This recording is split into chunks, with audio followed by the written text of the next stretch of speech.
What's up, guys? It is Dr. Seth, and we are back today to talk about fixing your tight hip flexors.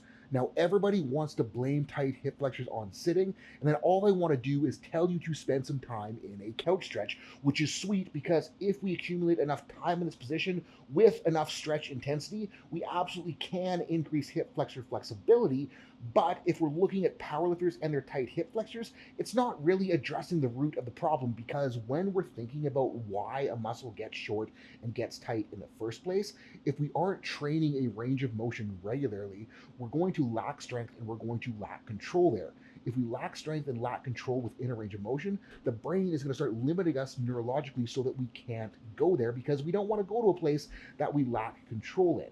And after enough time of not going there, the tissues are going to adapt structurally around us not going there. So not only will we be neurologically limited, we will start to be structurally limited as well. And that is how those tissues get short, they get mashed up, they get tight, because we aren't going there often enough in training. So what we're going to do about that is we are going to look at training our hip flexors in their lengthened position so that they can get stronger and build control at that length, so we can both gain tissue access to it as well as neurological control over that position. And one of my favorite ways to do that is a hip flexor bias split squat. What's going to make this hip flexor biased is that as I'm going into the bottom of the split squat, I'm going to be thinking about squeezing my glute as hard as I can to drive myself into hip extension so I can feel a hip flexor stretch.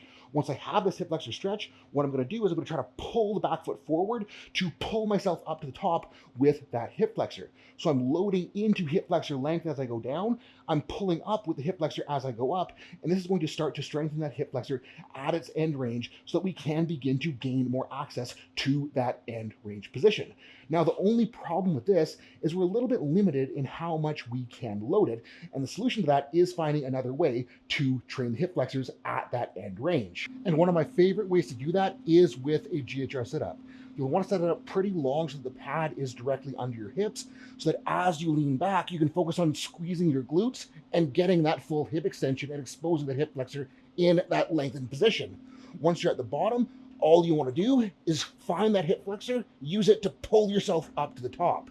If we were doing this for abs, what we'd want to do is lead with the rib cage, but because we're doing this for hip flexors, we're trying to maintain as much of a brace as we can, and then we're just reverse hip hinging out of the bottom from that flexed glute position.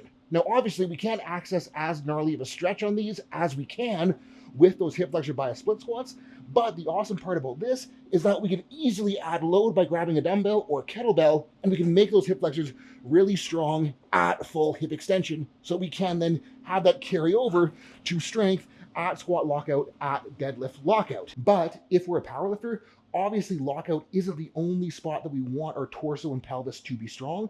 So we need to find a way to train our hip flexor in that shortened position as well.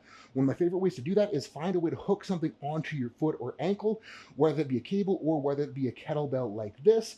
Then all we're going to do is we're going to pick it up off the ground. We're going to flex the glute hard on the bottom leg. We're going to set our brace so our pelvis stays stable. And then all we're going to do is we're going to drive the knee up to the chest, hold for a count at the top, let it down, make sure we're accessing full hip extension at the bottom, and then we're going to drive back up and hold for reps. Doing that is going to help you figure out that pull cue that I love to use to pull myself in the bottom of the squat, to pull myself into the start position of a deadlift, because when I do that, it really helps me lock in and maintain a very, very strong brace. So guys, if you are a powerlifter with hip flexor tightness or have some weird bracing issues that you can't quite figure out, give this stuff a run. I recommend running the couch stretches and the hip flexor bias split squats on a daily basis away from training so that we can improve that range of motion access. Then in our training, we can load up those hip flexor bias GHR sit-ups and those hip flexor raises to make sure those suckers are actually strong and your hips are going to feel worlds better. Now, hip flexor training, it might not be a cure-all for all of your problems, but if we can make those suckers stronger, it definitely will benefit you. So guys, thank you so much for watching. Appreciate the heck out of all of you for supporting the channel. Peace out and have a good night.